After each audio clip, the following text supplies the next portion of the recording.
ಖರ್ಗೆ ಅವರು ಹೇಳಿದ ನಂತರವೂ ಕೆಲವು ಶಾಸಕರು ಸಿಎಂ ಬದಲಾವಣೆ ಬಗ್ಗೆ ಚರ್ಚೆ ಮಾಡ್ತಾರೆ ರಾಜ್ಯದಲ್ಲಿ.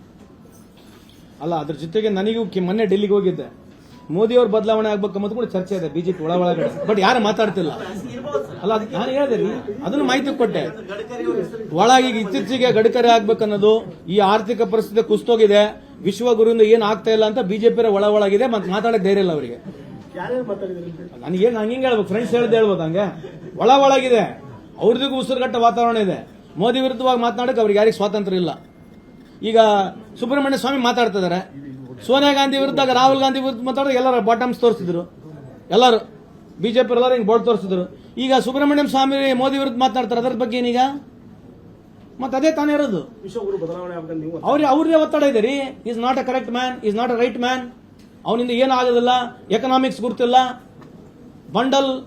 ನಾನು ಹೇಳಿರ್ತಕ್ಕಂಥ ಮಾತಲ್ಲ, ಇದು ಯಾರು ಹೇಳಿರೋದು? ಮತ್ತೆ ಬಿಜೆಪಿ ಯಾರು ಕೌಂಟರ್ ಕೊಡ್ತಿಲ್ಲ ಅವರಿಗೆ, ಅಂದ್ರೆ ಒಪ್ಕೊಂತಿದ್ದಾರೆ ಬಿಜೆಪಿಯವರು. ಸುಬ್ರಹ್ಮಣ್ಯ ಸ್ವಾಮಿ ಅವರು ಮಾತನಾಡ್ತಕ್ಕಂಥ ಮಾತಿಗೆ ಬಿಜೆಪಿ ಯಾರನ್ನ ಕೌಂಟರ್ ಕೊಟ್ಟಿದಾರ? ಇಲ್ಲಿವರೆಗೆ ಸುಬ್ರಹ್ಮಣ್ಯ ಸ್ವಾಮಿ ಅವರು ಏನು ಮಾತನಾಡ್ತಿದ್ದಾರೆ, ಬಿಜೆಪಿ ಮುಖಂಡರುಗಳು ಯಾರು ಒಬ್ಬರನ್ನ ಕೌಂಟರ್ ಕೊಟ್ಟಿದ್ದಾರೆ ಇಲ್ಲಿವರೆಗೆ? ಮತ್ತೆ ಒಪ್ಕೊಂಡ್ರೆ ಅಂತ ಅರ್ಥ ಅಲ್ಲ. ಮತ್ತೆ ಸಹಮತ ಇದೆ, ಹೇಳಕ್ ಧೈರ್ಯ ಇಲ್ಲ ಆಟೆ. ಸುಬ್ರಹ್ಮಣ್ಯ ಸ್ವಾಮಿ ಹೇಳಿರ್ತಕ್ಕಂಥದ್ದು ಎಲ್ಲದಕ್ಕೂ ಬಿಜೆಪಿಯವರು ಮೌನ ಶರಣ ಆಗಿದ್ದಾರೆ. ಮತ್ತೆ ಅರ್ಥ ಅಲ್ಲ. ಮತ್ತೆ ಒಬ್ರು ಯಾರು ಸುಬ್ರಹ್ಮಣ್ಯ ಸ್ವಾಮಿ ವಿರುದ್ಧ ಯಾರು ಮಾತಾಡಿಲ್ಲ, ಕೇಂದ್ರದಲ್ಲಾಗಿರ್ಲಿ ರಾಜ್ಯದಲ್ಲಾಗಿರ್ಲಿ. ಅವ್ರಿಗೆ ಅರ್ಥ ಆಗಿದೆ ಸುಬ್ರಹ್ಮಣ್ಯ ಸ್ವಾಮಿ ಹೇಳ್ತಕ್ಕಂಥದ್ದು ಸತ್ಯತೆ ಅಂತ ಹೇಳಕ್ ಅರ್ಥ ಆಗಿದೆ. ಬಟ್ ಪ್ರಜಾಪ್ರಭುತ್ವ ವ್ಯವಸ್ಥೆಯಲ್ಲಿ ಮಾತಾಡಕ್ಕೆ ಅವ್ರಿಗೆ ಅವಕಾಶ ಇಲ್ಲ, ಅದಕ್ಕೆ ಸುಮ್ಮನೆ ಕೂತ್ಕೊಂಡಾರೆ. ಸರ್, ಈಗ ರಾಜ್ಯದ ಬಿಜೆಪಿ ವಿಚಾರಕ್ಕೆ ಬರೋದಾದ್ರೆ, ಇಲ್ಲಿ ತಾವು ಅಧಿಕಾರ ಇದು ಮಾಡಿದ್ರೆ ತಮ್ಮನ್ನ ಸಮರ್ಥವಾಗಿ ಎದುರಿಸಬೇಕಾಗ್ತದೆ. ರಾಜ್ಯಾಧ್ಯಕ್ಷರ ಬದಲಾವಣೆಗೆ ಮಾತು ಕೇಳಿ ಬರ್ತಾ ಇದೆ. ಬಿಜೆಪಿ ಹೌದು, ಈಗ ಎಲ್ಲ ಡೆಲ್ಲಿಗೆ ಹೋಗಿ ಕೂತಿದ್ದಾರೆ. ಈಗ ಬಿಜೆಪಿ ರಾಜ್ಯಾಧ್ಯಕ್ಷರು ಯಾರು ಚೇಂಜ್ ಆಗ್ಬೇಕು, ಯಾರಾಗ್ಬೇಕು ಅವ್ರಿಗೆ ಬಿಟ್ಟಿರೋದು, ನಮಗೇನು ಸಂಬಂಧ ಇಲ್ಲ.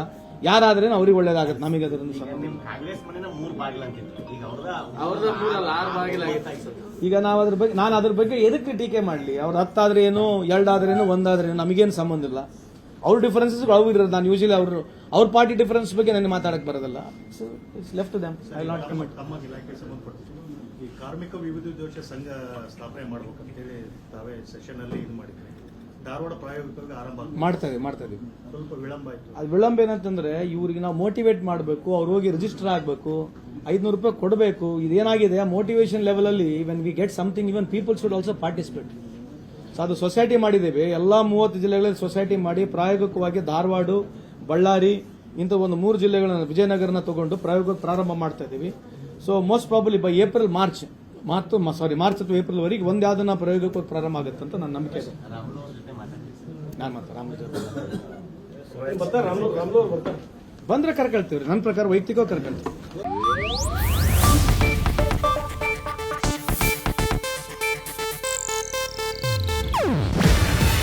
ಇದು ಏಷ್ಯಾನೆಟ್ ನ್ಯೂಸ್ ನೆಟ್ವರ್ಕ್ ಪ್ರಸ್ತುತಿ.